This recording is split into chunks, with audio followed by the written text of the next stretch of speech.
Bienvenue pour cette nouvelle séquence de paroles de la vie éternelle avec Marc Joseph. Nous sommes aujourd'hui le 16 décembre 2023. 16 décembre 2023, c'est encore un jour de grâce à vivre avec Jésus-Christ. Et je suis venu te dire ce matin que Jésus-Christ est avec toi. Je suis venu te le rappeler. Peut-être tu le sais déjà, mais je te le rappelle. Donc, pas de panique durant la journée, pas de peur, pas de terreur, pas de crainte, pas de tremblement, pas de déprime, pas de découragement. Jésus-Christ est avec toi. Quelles que soient les circonstances que tu vas avoir à vivre, réalise que la présence de Jésus-Christ est en toi, est avec toi. Donc la victoire t'appartient parce que Jésus-Christ n'acceptera jamais que tu sois vaincu. Jamais. Si Jésus-Christ est venu mourir sur la croix, c'est parce qu'il voulait te donner la victoire et cette victoire est à toi. Saisis cette victoire par la foi dans le nom de Jésus. Et si les circonstances sont mauvaises, prie. Adresse-toi au Père dans le nom de Jésus. Là, Jésus a promis d'exaucer toutes les prières adressées au Père en son nom. Il a dit, si vous demandez quelque chose au Père à mon nom, je le ferai, afin que le nom du Père soit glorifié. Et ainsi, je vais prendre l'occasion de prier avec toi. Nous allons demander ensemble au Père de te bénir, de faire du bien à ton âme, à ton corps et à ton esprit. Prions, Père, je me tiens devant toi, avec mon frère et ma sœur là devant l'écran. Je m'écoute. Je ne suis pas à côté d'elle, à côté de lui. Poser ma main sur lui ou sur elle. Mais toi, tu es là. Alors, pose ta main sur lui, pose ta main sur elle, afin que son corps soit guéri, que son âme soit guérie, que son esprit soit guéri, et que son être entier, Seigneur, puisse recevoir ta bénédiction. Je te demande dans le nom de Jésus d'inonder la vie de mon frère, la vie de ma sœur, d'inonder sa vie de ta présence, de ton amour. Apporte, je t'en prie, la consolation dans son cœur. Dans le nom de Jésus, tu vois, Père, son âme qui s'élève vers toi, son espérance, son espoir, sa foi en toi. Alors, dans le nom de Jésus-Christ, viens à son secours. Apporte la solution à ces problèmes qu'on lui a dit insolubles. Nous savons que toi, Seigneur, tu as tout pouvoir. Et de plus, tu nous aimes. Et tu aimes mon frère qui écoute, tu aimes ma sœur qui écoute. Alors, tu vas tout faire pour qu'elle soit délivrée. Et je proclame maintenant que son corps, que ton corps, va manifester une bonne santé dans le nom de Jésus. Je proclame maintenant que tous ces problèmes qui sont devant toi vont être résolus dans le nom de Jésus. Jésus-Christ a le pouvoir de tout faire pour toi et il veut le faire. Et c'est pour ça que je ne cesserai jamais de parler de lui. Là, Jésus fait dans la vie de l'homme ou la femme qui s'approche de lui, Jésus fait ce qu'aucune autre personne ne sait faire. Que le nom de Jésus-Christ soit béni. Et toi aussi, tu sois béni. Je vais continuer avec toi la lecture de l'évangile de Jean. Jean chapitre 4. Pourquoi l'évangile? C'est là, dans l'évangile, nous avons tout simplement l'histoire de Jésus-Christ, la vie de Jésus-Christ, les enseignements de Jésus-Christ. Et c'est au travers des évangiles que nous pouvons les connaître. N'allez pas chercher à connaître Jésus-Christ dans l'Ancien Testament. Dans l'Ancien Testament, vous allez avoir des très bonnes choses et des très mauvaises aussi. Vous allez avoir des textes qui te disent, tu vas avoir des textes qui te disent, il faut aimer ton prochain. D'autres textes qui disent qu'il faut le tuer. Des textes qui vont dire, eh bien, il faut faire du bien, d'autres, il faut faire du mal. Des textes qui vont dire plein de choses, mais une chose et son contraire.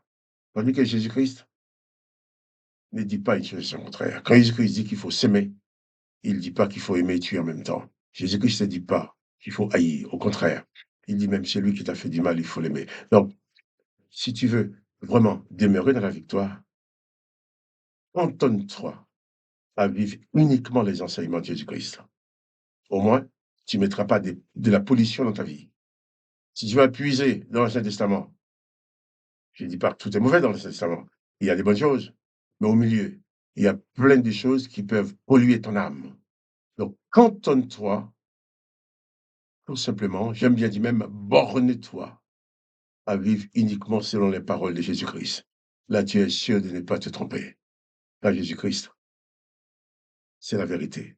Jésus-Christ, c'est l'amour, c'est la paix. Je vais lire avec toi dans Jean chapitre 4. Nous avons parlé hier de cette femme samaritaine qui a dit à Jésus, je sais que le Messie doit venir. Et Jésus s'est dévoilé à elle en disant, je le suis, moi qui te parle. Verset 27, Jean 4, verset 27. Là-dessus arrivèrent les disciples de Jésus qui furent étonnés de ce qu'il parlait avec une femme. Toutefois, aucun ne dit que demandes-tu ou pourquoi lui parles-tu? Alors la femme ayant laissé sa cruche s'en alla dans la ville et dit aux gens, viens, venez, voir un homme qui m'a dit tout ce que j'ai fait. Ne serait-ce point le Christ? Ils sortirent de la ville et vinrent vers Jésus. Il y a deux choses à considérer dans ce texte. D'une part, les disciples de Jésus qui étaient partis en ville pour acheter de quoi manger, ils arrivent, ils trouvent Jésus en train de parler avec une femme. Non seulement une femme, encore en plus, de plus, une femme samaritaine. Parce que vous savez, à l'époque, il y avait un tel éloignement de division entre hommes et femmes, un homme ne devrait pas parler avec une femme comme ça.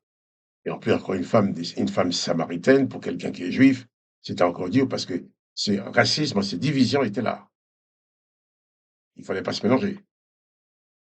Et ils étaient étonnés, les disciples étaient étonnés de voir Jésus parler avec une femme. C'était pour eux, c'était pas normal. Mais comme c'était les maîtres, ils n'osaient rien dire. Et alors, qu'est-ce qui s'est passé?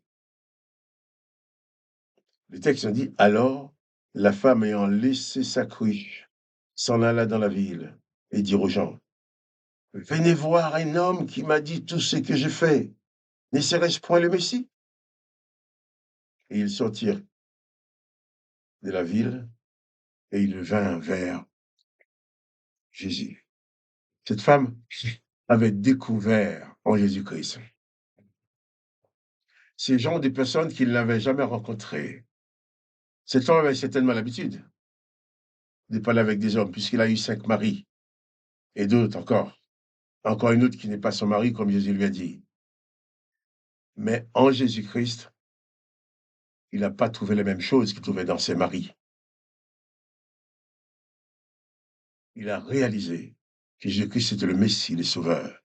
Jésus-Christ n'était pas là pour profiter de ses charmes ou profiter de quoi que ce soit de lui, d'elle. Elle a compris que si Jésus lui avait demandé à boire, c'était juste pour entamer une conversation avec elle, pour pouvoir lui proposer cette eau que Jésus lui a dit, en la buvant, qu'elle n'aurait jamais soif. Et cette femme m'avait dit, Seigneur, donne-moi de cette eau-là. Mais voilà, cette femme qui repart dans la ville. Elle va dans la ville, eh bien, elle va dire à tout le monde, venez voir un homme qui m'a dit tout ce que j'ai fait. Et serait-ce point le Messie? Lorsque quelqu'un découvre la bonté de Jésus-Christ, quand on a la joie de recevoir dans sa vie la présence de Jésus-Christ, on a envie de le dire. Si toi, aujourd'hui, tu ne sens pas en toi l'envie de parler de Jésus-Christ aux autres, c'est qu'il y a un problème.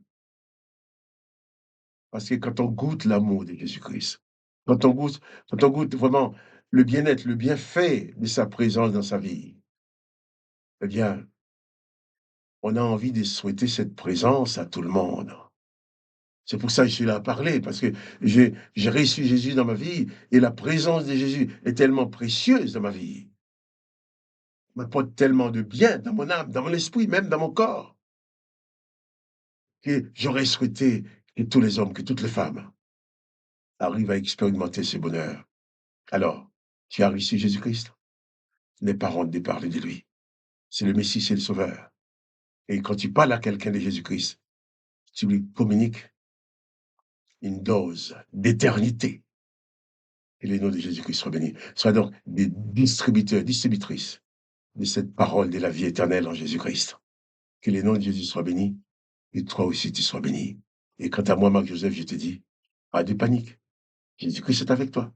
Vis ta journée de la présence de Jésus-Christ. C'est pour toi une journée de victoire, une journée de grâce. Et je te dis aussi, n'oublie pas, si tu aimes cette vidéo, n'oublie pas de cliquer pour dire que tu aimes, pour qu'elle soit proposée aux autres.